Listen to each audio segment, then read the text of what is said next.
Sir చాలామందికి నిద్ర పట్టకుండా ఉంటుంది. అసలు నిద్ర పట్టనే పట్టదు ఎంత ట్రై చేసినా. సో ముఖ్యంగా దేనికంటారు ఇది? అసలు కారణం ఏంటి? బేసిక్గా మనకు న్యాచురల్గానే నిద్ర పట్టకపోవడం అనేది ఏజ్తో పాటు తగ్గుతూ వస్తుంది. యంగ్ ఏజ్లో ఉన్నప్పుడు ఎక్కువ చిన్నపిల్లలు చూడండి బాగా నిద్రపోతుంటారు. మిడిల్ ఏజ్లో వాళ్ళకు కొంచెం నిద్ర తగ్గుతుంది. ముసలి వాళ్ళు అసలు నిద్ర పట్టట్లేదు అని చాలామంది చెప్తుంటారంట.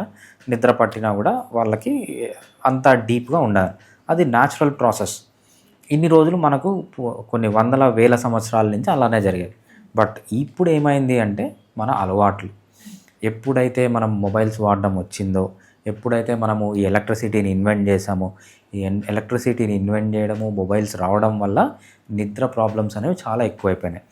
మనకు నేచర్లో ఏం జరగాలి అంటే పొద్దున 7:00, 8:00 సూర్యుడు అనేవాడు వస్తాడు. అప్పుడు లైట్ రావాలి, రైట్.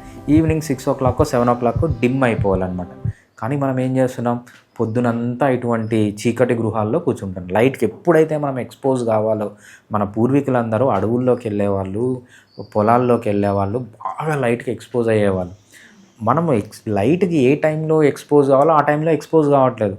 ఏ టైంలో ఎక్స్పోజ్ కాకూడదో ఆ టైంలో ఎక్స్పోజ్ అవుతున్నారు. నైట్ లైఫ్ అని, పబ్బులని మొత్తం లైట్లు వేసుకొని కూర్చుంటున్నారు. మొబైల్లో ఉండడం వల్ల ఏమంటుంది, ఆ లైట్ అంతా డైరెక్ట్ కళ్ళల్లో పడుతుంది. ఎప్పుడైతే ఇలా పడుతుందో మన బాడీకి, బ్రెయిన్లో మనకు సూప్రాకాస్మేటిక్ న్యూక్లియస్ అని ఒక పార్ట్ ఉంటుంది అన్నమాట. అది సెన్స్ చేస్తూ ఉంటుంది.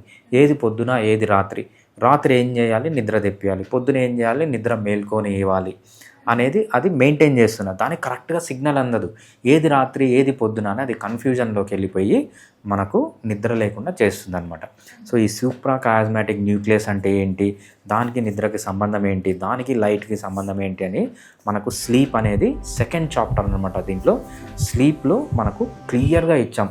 సో ఏం జరుగుతుంది, మొబైల్ ఫోన్ చూసినప్పుడు ఏమవుతుంది బ్రెయిన్లో, ఎందుకు నిద్ర రాదనేది ఈ బుక్ చదివితే ఇంకా క్లియర్గా అండర్స్టాండింగ్ అనేది వస్తుందన్నమాట. మనకేంటంటే మన అలవాట్ల వల్లలే అవసరం లేని టైంలో లైట్కి ఎక్స్పోజ్ కావడం, చేయకూడని టైంలో ఎక్సర్సైజులు చేయడం, తినకూడని టైంలో మనం ఫుడ్ తినడం వల్ల ఆ సూప్రాకాస్మాటిక్ న్యూక్లియస్ కన్ఫ్యూజ్ అయిపోతుంది. ఇది ఏది పొద్దున, ఏది రాత్రి అని ఆ కన్ఫ్యూజన్లో అది నిద్ర లేకుండా చేస్తుంది. నిద్రపోవాల్సిన టైంలో నిద్ర లేకుండా, నిద్ర పోకూడని టైంలో నిద్ర వచ్చేటట్లు ఆ కన్ఫ్యూజన్ వల్లనే మన బ్రెయిన్ అనేది చేస్తుంది అన్నమాట.